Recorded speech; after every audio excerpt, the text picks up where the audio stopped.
भाग्य। भाग्य किस भाग्य का आधार। बाबा ने भी बहुत अच्छी बात कही कि भाग्य का, आत्मा का प्रारब्ध किससे बनता है। सोचना, संकल्पों से हम कहते हैं, कर्मों से कहते हैं, लेकिन उससे भी गुह्य आत्माओं का प्रारब्ध बनता है त्याग से। ठीक है, कर्म तो इन जनरल हम कहते हैं श्रेष्ठ कर्म करेंगे, क्योंकि डेफिनेशन तो बहुत है ना श्रेष्ठ कर्म की सबकी। तो बाबा ने बहुत अच्छी गुह्य बात बताई, हम बाबा के शब्दों में सुनेंगे। 30/11। मीठे बच्चे, तुम्हें रूहानी पंडा बन यात्रा करनी और करानी है। याद ही तुम्हारी यात्रा है। याद करते रहो तो खुशी का पारा चढ़ेगा। अच्छा, प्रश्न है, निराकारी दुनिया में जाते ही कौन से संस्कार समाप्त हो जाते हैं और कौन से संस्कार रह जाते हैं।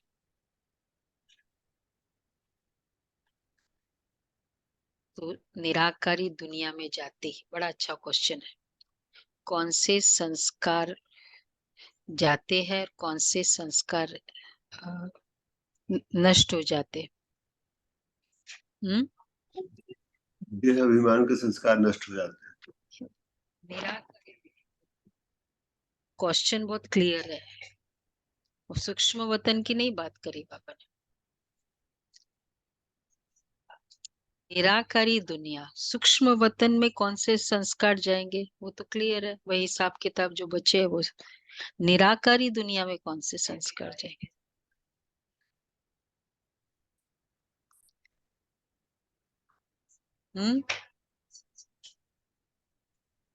वही संस्कार जाएंगे।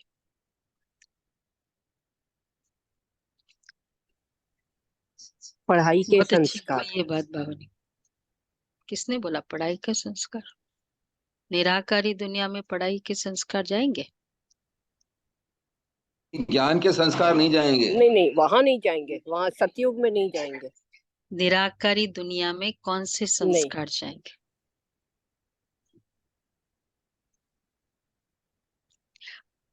कौन से संस्कार जाएंगे, कौन से नहीं जाएंगे।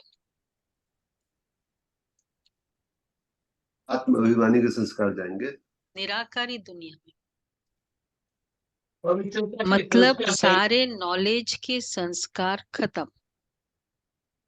वहां कोई नॉलेज होगा ही नहीं, सृष्टि चक्र और वो सब, और केवल प्रारब्ध के संस्कार जाएंगे, क्योंकि वहीं से फिर आत्मा सतयुग में आएगी ना। तो जब इसलिए बाबा ने कहा, क्योंकि कोई देह अभिमान वो तो वैसे सूक्ष्म वतन से ही समाप्त हो जाएंगे।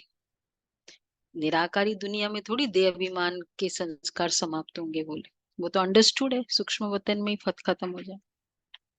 वहां नॉलेज के संस्कार समाप्त हो जाते हैं, प्रारब्ध के संस्कार रह जाते हैं। जिन संस्कारों के आधार पर तुम बच्चे सतयुग में प्रारब्ध भोगते हो, वहां फिर पढ़ाई का व पुरुषार्थ का संस्कार नहीं रहता है। पढ़ाई और पुरुषार्थ का संस्कार नहीं रहता है।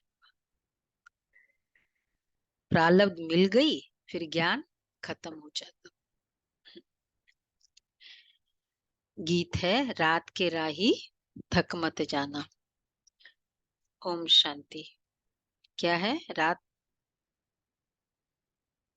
के राही थक मत जाना, सुबह की मंजिल दूर नहीं। धरती के फैले आंगन में पल दो पल है रात का डेरा। जुल्म का सीना चीर के देखो, झांक रहा है नया सवेरा। ढलता दिन मजबूर सही, कल का सूरज मजबूर नहीं। राही थक मत जाना, राही थक मत जाना। सदियों तक चुप रहने वाले अब अपना हक लेके रहेंगे। ओम शांति। कितनी डीप बातें। हाँ जी, क्या बोल रहे थे।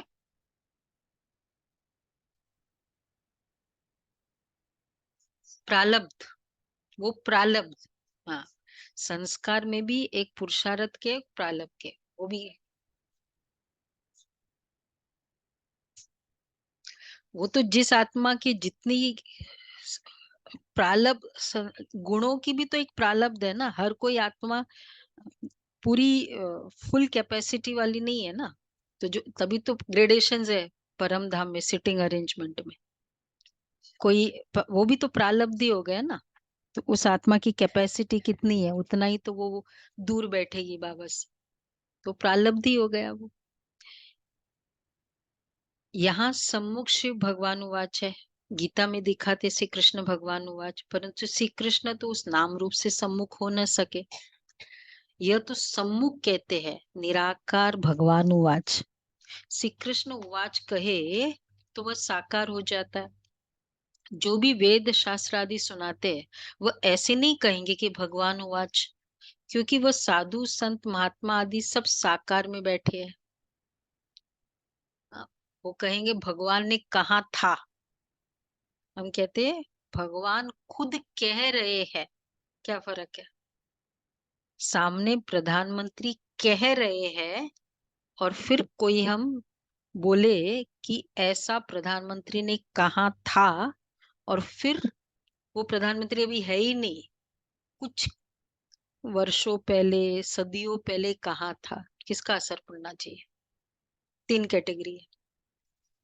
कह रहे हैं, सामने है। तो बाबा कहते हैं ये तो सम्मुख कहते हैं। श्री कृष्ण उवाच कहे तो वह तो साकार हो जाता है। जो भी वेद शास्त्र आदि सुनाते वह ऐसे नहीं कहेंगे, क्योंकि वह साधु संत महात्मा आदि सब साकार में बैठे हैं। और फिर बाप कहते हैं रूहानी राही। रूहानी बाप जरूर रूहों को ही कहेंगे कि बच्चे थक मत जाना। यात्रा पर कहीं थक जाते तो फिर वापस आ जाते। वह है जिस्मानी यात्रा। भिन्न भिन्न मंदिरों में जिस्मानी तीर्थ यात्रा करने जाते। कोई शिव के मंदिर में जाते, वहां सब जिस्मानी चित्र रखे भक्ति मार्ग के। ये तो सुप्रीम रूह परम पिता परमात्मा आत्माओं को कहते कि हे बच्चे, अब मुझे एक बाप एक के साथ बुद्धि का योग लगाओ, और ज्ञान भी देते हैं। तीर्थों पर जाते तो वहां भी ब्राह्मण लोग बैठे हैं, कथा कीर्तन करते हैं। तुम्हारी तो एक ही सत्य नारायण की कथा है, नर से नारायण बनने की। तुम जानते हो पहले स्वीट होम में जाएंगे, फिर विष्णुपुरी में आएंगे। इस समय तुम हो ब्रह्मापुरी में, फिर इस समय तुम हो ब्रह्मापुरी में। इसको पियर घर कहा जाता है। तुमको जेवर आदि, देखो पियर घर है, माता पिता के घर है ना। तो तुमको जेवर आदि कुछ नहीं है, सिंपल रहते हैं ना जनरली। वो आजकल तो बॉडी कॉन्शियस बहुत है, तो ऑलवेज ही, नहीं तो अदरवाइज अच्छा नहीं मानते थे कि इतना क्या सजना है। पहले तो ऐसे कहते थे। तो बाबा कहते हैं इसलिए तुमको जेवर आदि कुछ नहीं है, क्योंकि तुम पियर घर में हो, माता पिता के घर बैठे हो। तुम जानते हो, देखो क्यों हम सिंपल रहते हैं, हमारा रीजन क्या है सिंपल। एक है माता पिता का घर, सेकंड क्यों सिंपल रहना है। सिंपलिसिटी, सिंपल, उसके भी एक मुझे आंसर चाहिए ना, मुझे क्यों सिंपल रहना है। जस्ट बिकॉज बाबा ने मना किया इसलिए नहीं। सिंपलिसिटी, ये भी है। बाबा कहते हैं जो भी मिलना है ससुर घर में मिलेगा ना। सारा दिन बैठे रहो, सजते रहो, सजे सजाई रहते। इसलिए कोई भी देवी देवता आप देखो कभी भी, इनकी सिंपल फोटो है ही नहीं। सबसे ज्यादा तो फैशनेबल सारा समय ना एकदम जेवर सहित। तो बाबा कहते तुम जानते हो ससुर घर में हमको अपार सुख मिलने हैं। यहाँ कलयुगी ससुर घर में तो अपार दुख है। तुमको तो जाना है उस पार सुखधाम में। यहाँ से ट्रांसफर होना है। बाप सभी को अपने नयनों पर बिठा कर ले जाते हैं। दिखाते हैं ना, श्री कृष्ण का बाप उनको टोकरी में बिठाकर उस पार ले गया, तो ये बेहद का बाप तुम बच्चों को उस पार ससुर घर में ले जाते हैं। तो पहले अपने निराकारी घर में ले जाएंगे, फिर ससुर घर भेज देंगे, तो वहां ये सब पियर घर ससुर घर की बातें भूल जाएगी। वह है निराकारी पियर घर, निराकारी पियर घर, ये भी पियर घर, यहाँ भी माता पिता के साथ, वहां भी। वहां ये नॉलेज भूल जाती है, नॉलेज के संस्कार निकल जाते हैं। इतनी सारी गुह्य नॉलेज, अपवित्रता क्या है, पवित्रता क्या है, ये सब नॉलेज होगा। आदि मध्य अंत तो नहीं होगा, लेकिन कर्मों का आधार क्या है, भाग्य का आधार क्या है, तो ये भी ज्ञान रहेगा। कर्मों का आधार क्या है, पवित्रता क्या है, पतित पावन सीताराम, वो सब तो चलो नहीं होगा। कुछ भी ज्ञान नहीं रहे, तो फिर बिना ज्ञान कर्म कैसे होंगे फिर? बिना ज्ञान और कर्म विकारों का ज्ञान नहीं होगा, नेचुरल होगा ना सारा प्रारब्ध, मतलब वो संस्कार में वो प्योरिटी रहेगी, पूरी पवित्रता। तो बाबा इसलिए कहते हैं, तो वहां ये सब पियर घर ससुर घर की बातें भूल जाएंगे, वह है निराकारी पियर घर। वहां ये नॉलेज भूल जाती है, नॉलेज के संस्कार निकल जाते हैं, बाकी प्रारब्ध के संस्कार रह जाते हैं।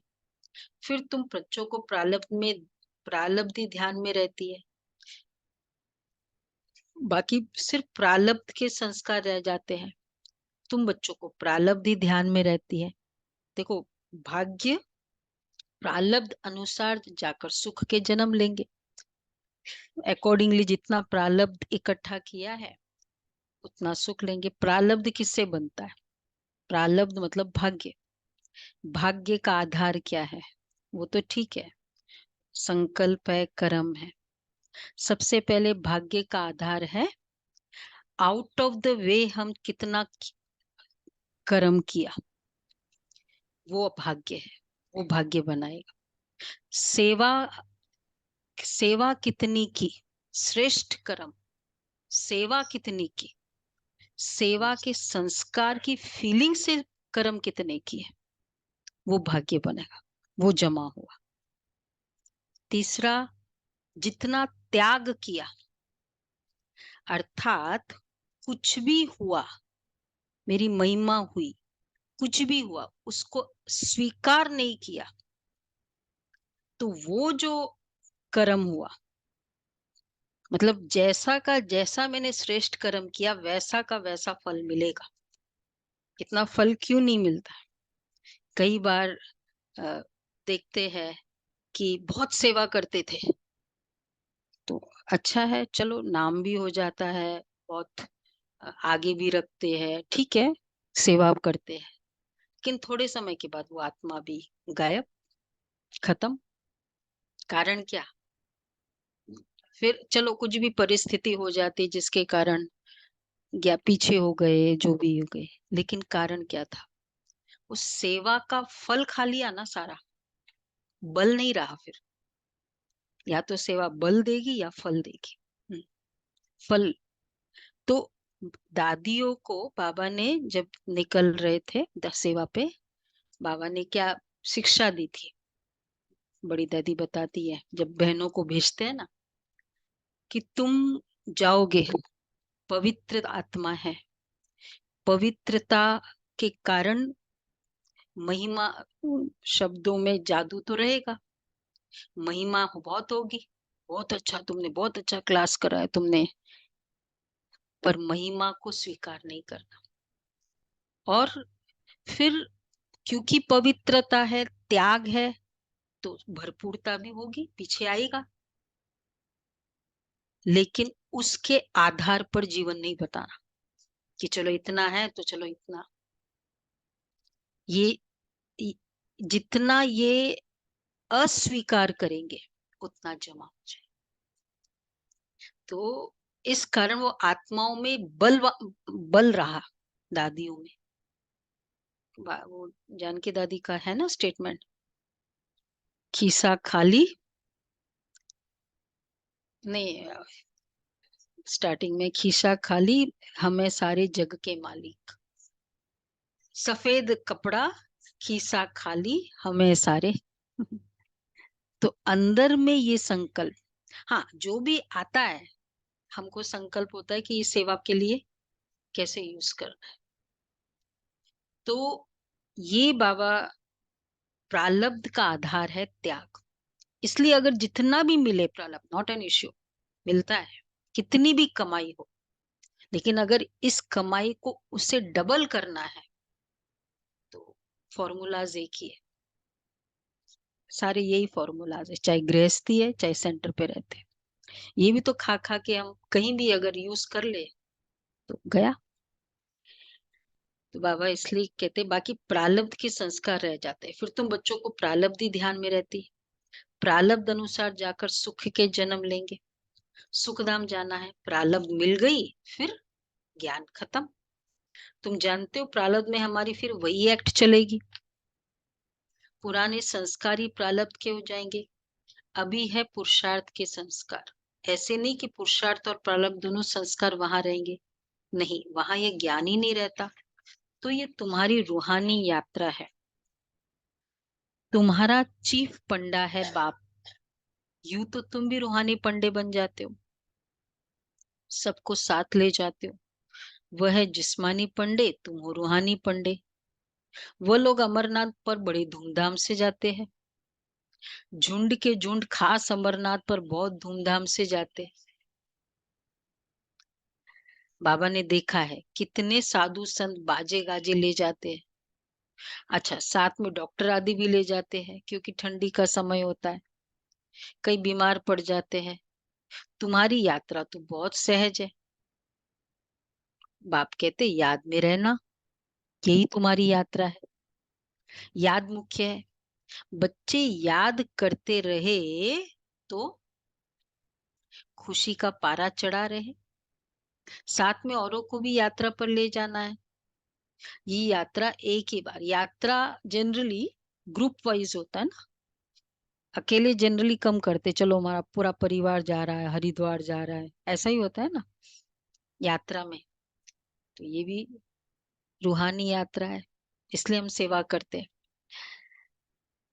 वह भी कोई शुरुआत में नहीं होती है, वह जिस्मानी यात्राएं तो भक्ति मार्ग से शुरू होती है, यह वह भी कोई शुरुआत में नहीं होती है। ऐसे नहीं कि फट से मंदिर चित्र आदि बन जाते हैं, वह तो फिर आहिस्ते आहिस्ते बाद में बनते जाते हैं। अच्छा, पहले पहले शिव का मंदिर बनेगा, कौन सा? सोमनाथ का। वो भी पहले घर में सोमनाथ का मंदिर बनाते हैं, वो भी पहले घर में सोमनाथ का मंदिर बनाते, तो फिर कहाँ जाने की दरकार ही नहीं रहती। पहले तो हर राजा के घर में भी पूरा एक होता है ना, जिनके भी बड़े घर होते हैं आजकल, जिनका भक्ति भाव होता है, वो पहले डेडिकेट रखते, एक कमरा उनका पूरा डेडिकेटेड है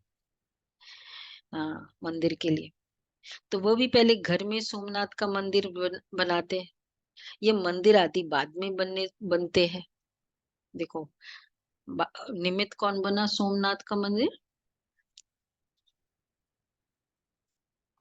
आदित्य, मतलब ब्रह्मा बाबा ना। जानकी दादी को नशा था, ब्रह्मा बाबा ने मंदिर बनाया, मैंने भी मंदिर बनाया। दादी का कौन सा मंदिर है? जानकी दादी दिलवारा, मतलब मैंने दिलवारा मंदिर बनाया, ये मुझे क्लियर है। नशे से कहती थी, बाबा ने सोमनाथ मंदिर बनाया, मैंने दिलवारा मंदिर बनाया। बहुत नशे से कहती थी। मतलब जो भी जन्म में आत्मा रही होगी उस जन्म में।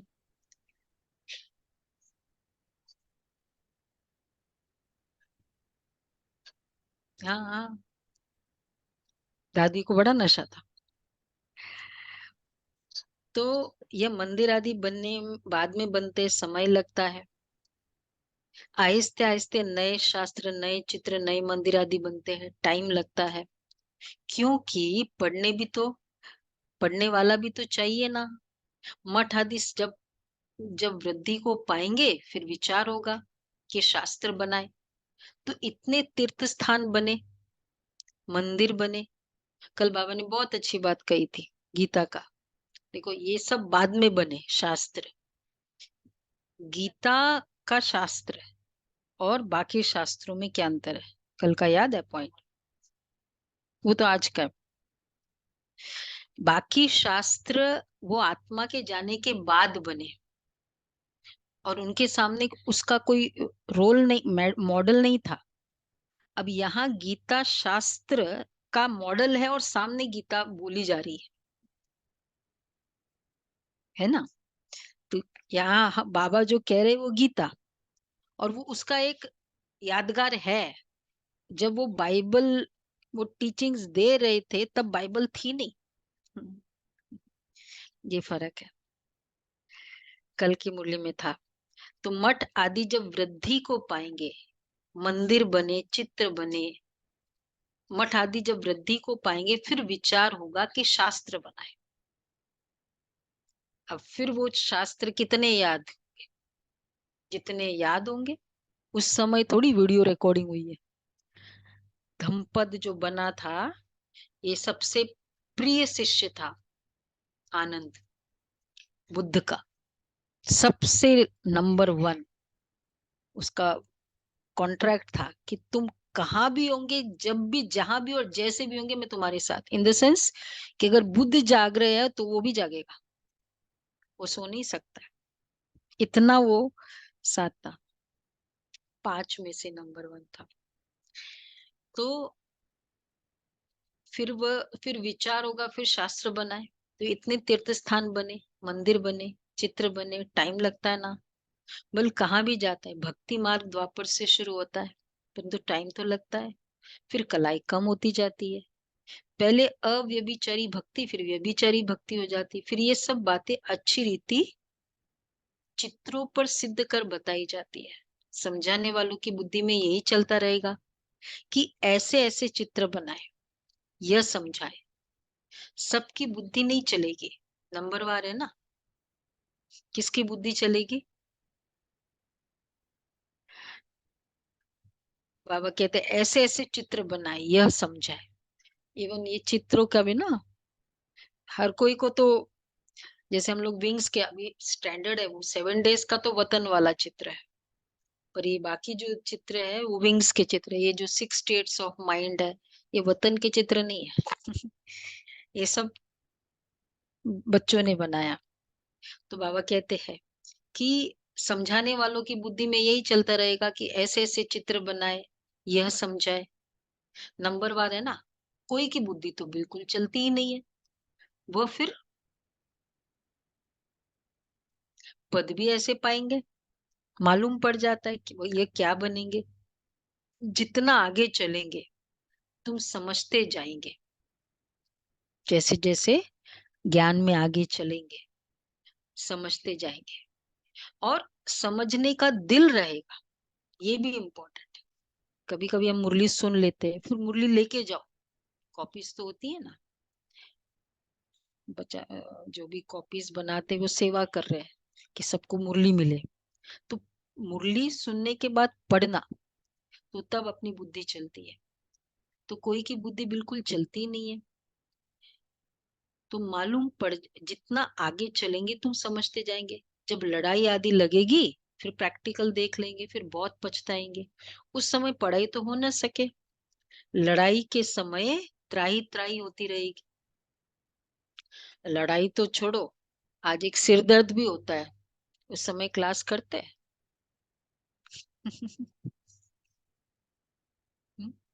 सिंपल सिर दर्द भी होता है। तो अ, ये ज्ञान, हम मुरली सुनते हैं, सेंटर पर आते हैं, उसके लिए कितनी सारी रूल आउट होती है। कोई दर्द नहीं होता है, कोई घर में प्रॉब्लम नहीं है, सब सेटिंग है, तब कहीं जाके, और शरीर भी फेवरेबल है, मन भी फेवरेबल है, इतना धन भी है कि इतना कन्वेंस का खर्चा करे, तब कहीं जाके मुरली सुन सकते हैं, तब कहीं जाके फिर वो अंदर जाता है।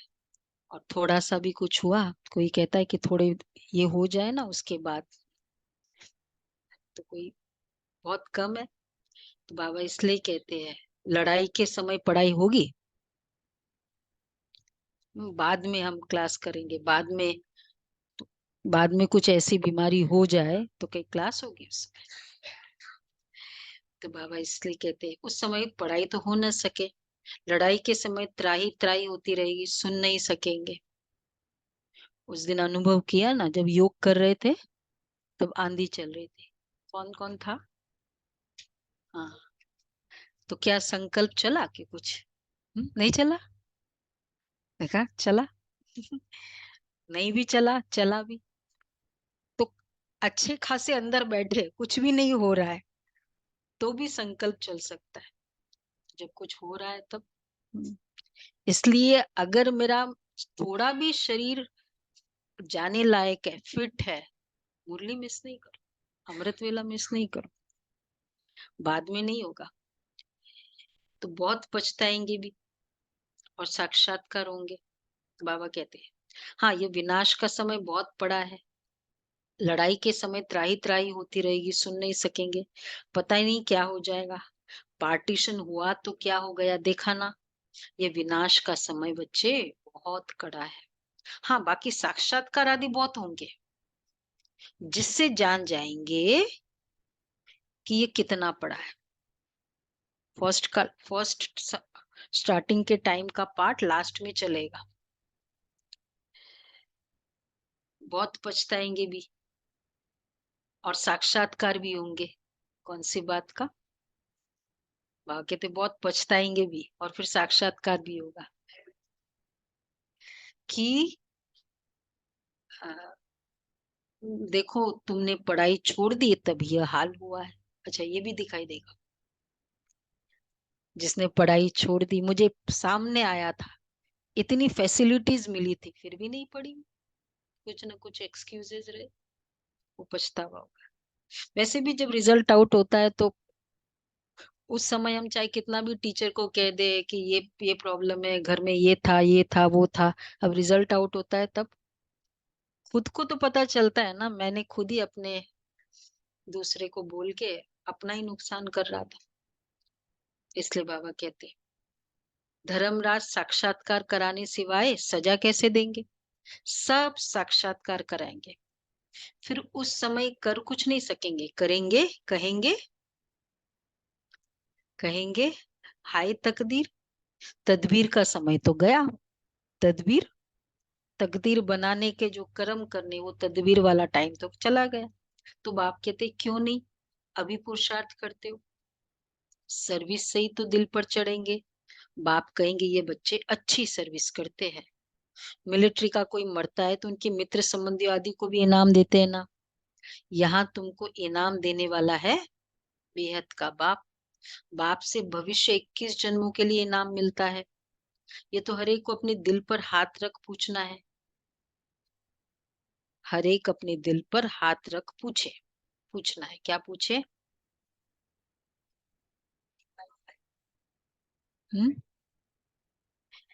मैं कितना पढ़ता हूँ?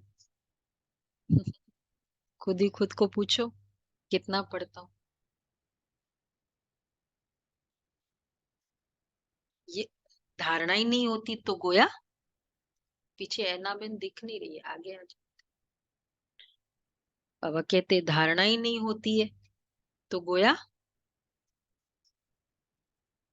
तकदीर में है ही नहीं। तो धारणा भी नहीं होती। कहेंगे कर्म ही ऐसे फूटे हुए हैं, बहुत खराब कर्म करने वाले कुछ उठा नहीं सकते। देखो, कर्म पहले स्ट्रांग थे, रॉन्ग रॉन्ग स्ट्रांग वाले थे, तो इसलिए धारणा नहीं होती, वो कर्म बंधन सामने आता रहता। और फिर क्योंकि धारणा नहीं होती और कर्म, विशेष साइकिल है, पता ही नहीं चलता है कहाँ हम फंसे हैं या फंसते जा रहे हैं अंदर।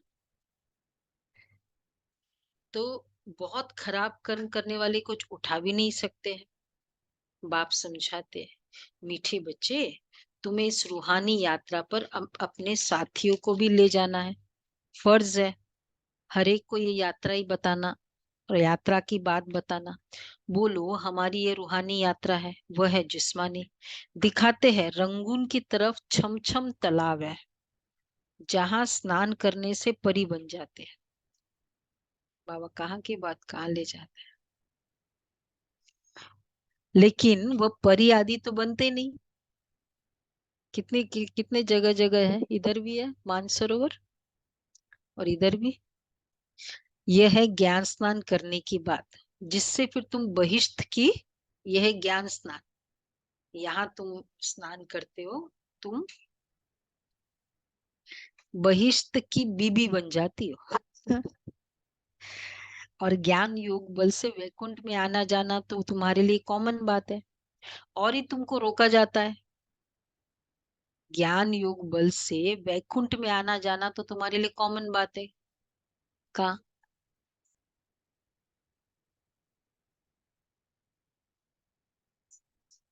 ट्रांस में है, वैकुंठ कहाँ है? या आना जाना तो ध्यान में और ही तुमको रोका जाता है। घड़ी घड़ी ध्यान में नहीं जाओ, आदत पड़ जाएगी जिनको जाते हैं ना। इसलिए संदेशी जो होते हैं वो बहुत मतलब इसलिए मुकर्रर है, क्योंकि उनके पास तो ये है ना पावर कि जब चाहे ध्यान में चले जाए। हम कितनी बार कहते थे गीता दीदी को कि आप पूछो ना, दीदी को इतनी बीमारी है तो क्या करना चाहिए, कौन सा है। दीदी ने बोला नहीं, मैं नहीं पूछने वाली, लौकिक का मैं नहीं करूंगी। तो गुलजार दादी को बुलाया था 2-4 दिन पहले।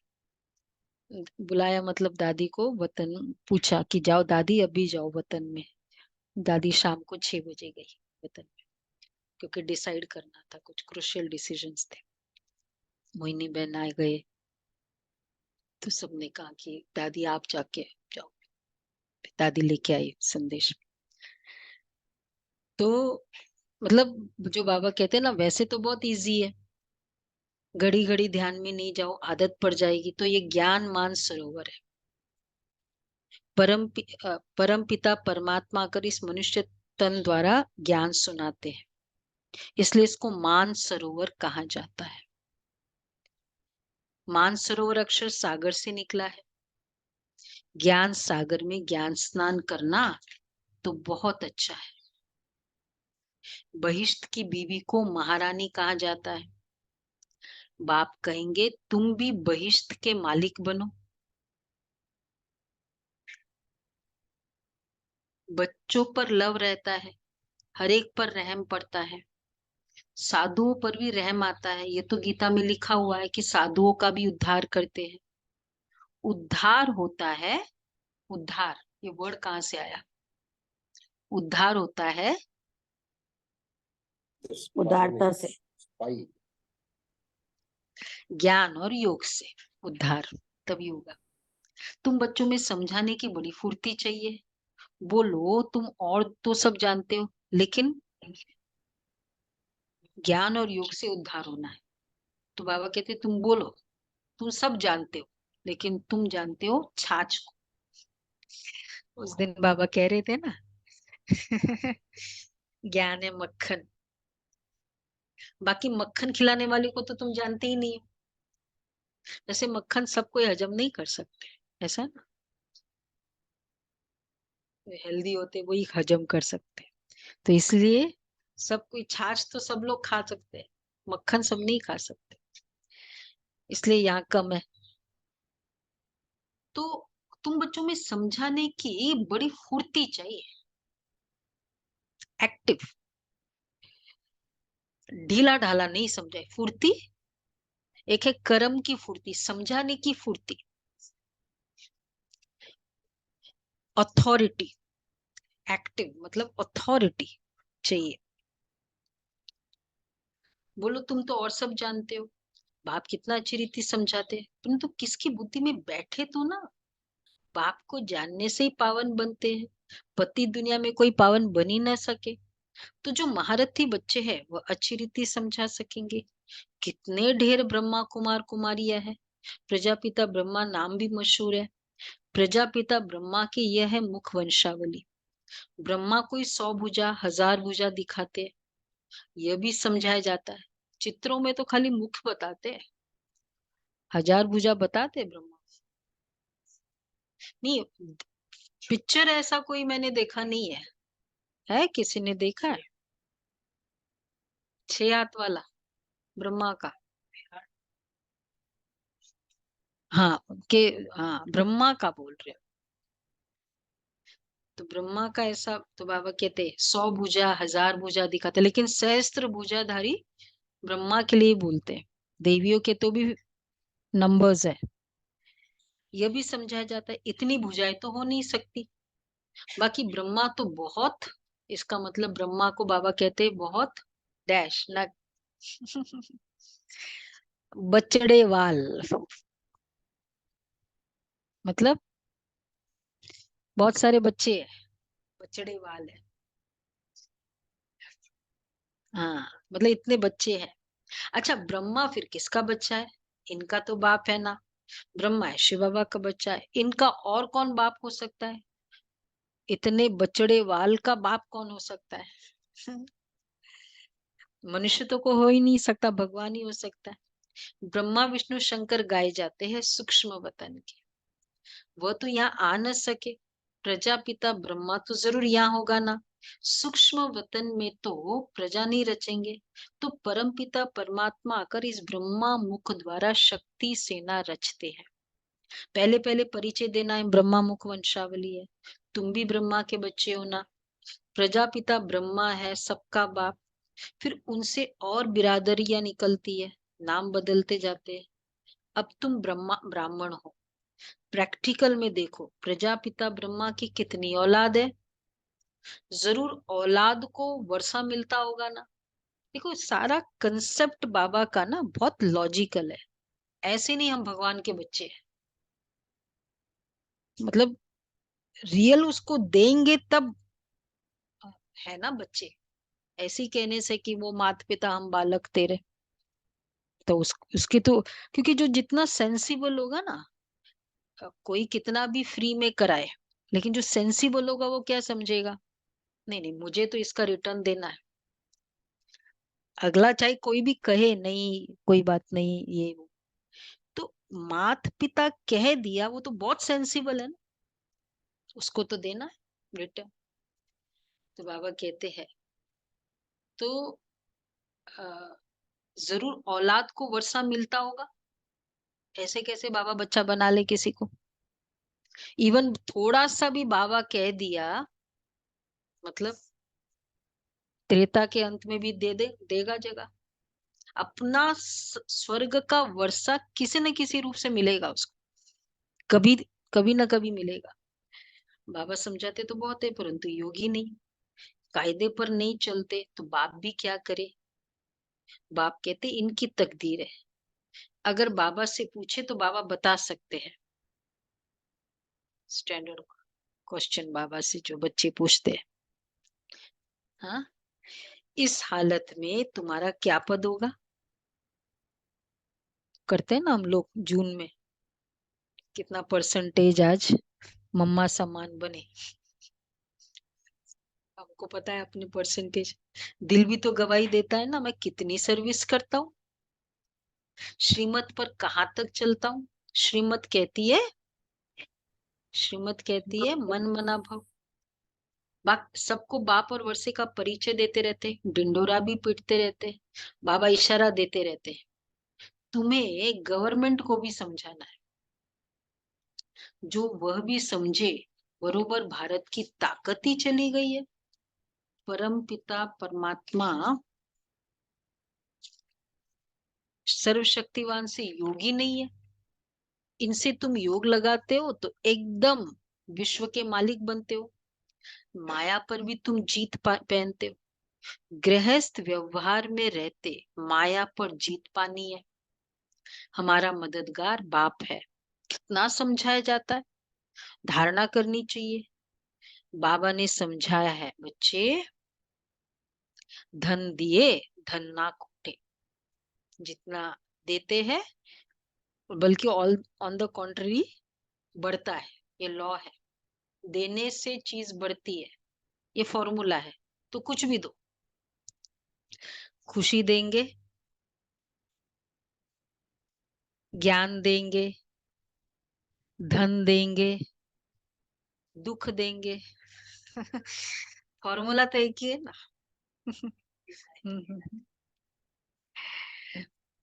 तो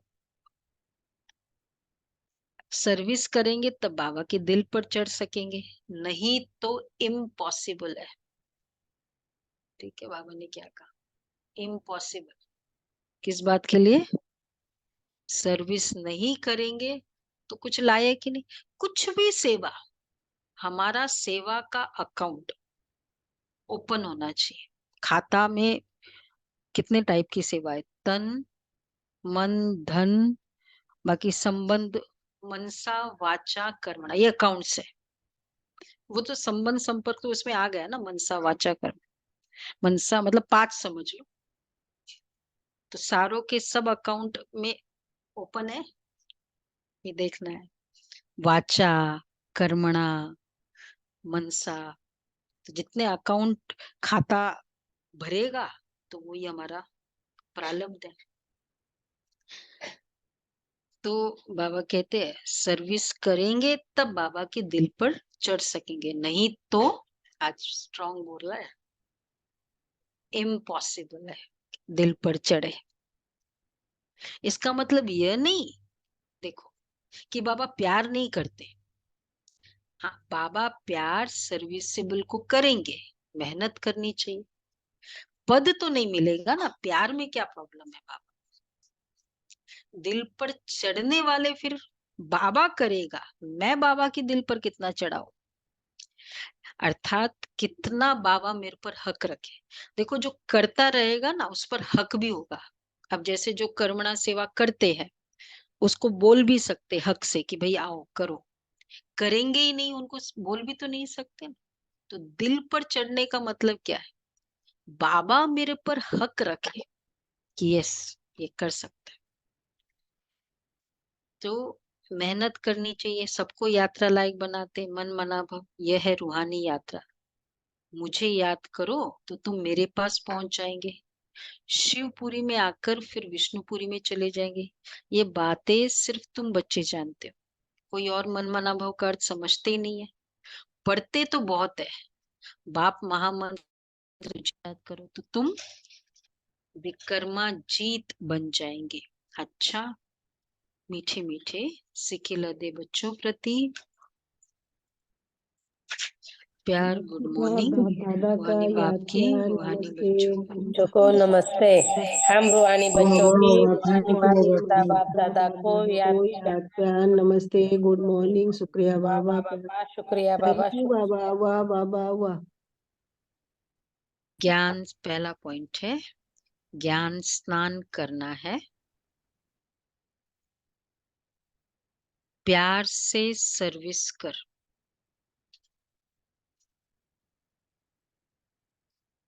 बाप के दिल तख्त पर बैठना है।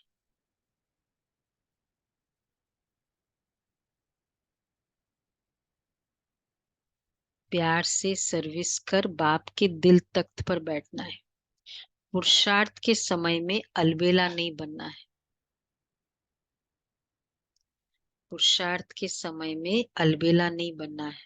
दूसरा है बाप की पलकों पर बैठ, कलयुगी दुख धाम से सुख धाम चलना है।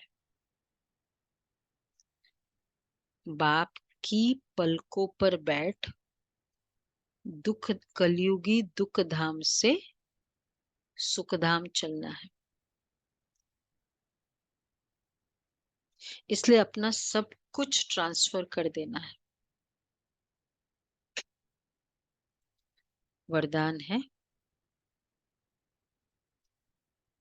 जीवन में दिव्य गुणों के फूलों की फुलवाड़ी द्वारा खुशहाली का अनुभव करने वाले एवर हैप्पी भव।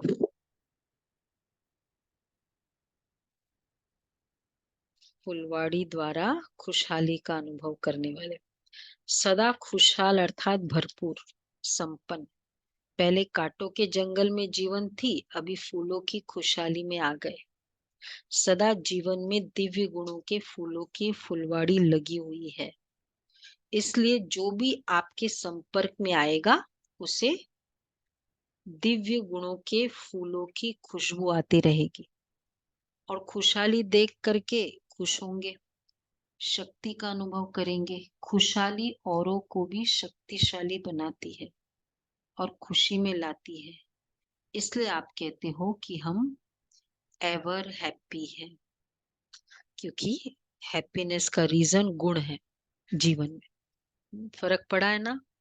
खुशी में नए बाबा की कली, कली है फूल है, कली हो आप, महक आ रही है खुशी की, बहुत खुशी मेरे। बोला मुझे बहुत मिला, बाबा के बच्चे बने तब से। 1-2 महीने के बच्चे हैं लेकिन बहुत मिला। बाबा कहते हैं, स्लोगन है, मास्टर सर्वशक्तिवान वह है जो माया के बुदबुदों से डरने के बजाय उनसे खेलने वाले हैं। डरने के बजाय खेलने वाले हैं। कोई क्रोध करा, माया का बुदबुदा, खेलो उससे, उनसे खेलने वाले हैं। माया के बुदबुदों से डरने के बजाय उनसे खेलने वाले हैं।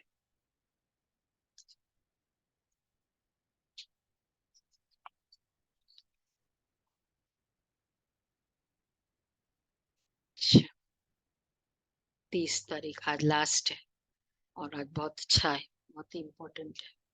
आज्ञाकारी बच्चों का हर कर्म आज्ञा प्रमाण होने के कारण श्रेष्ठ होता है, इसलिए कोई भी कर्म कर्म बुद्धि व मन को विचलित नहीं करता।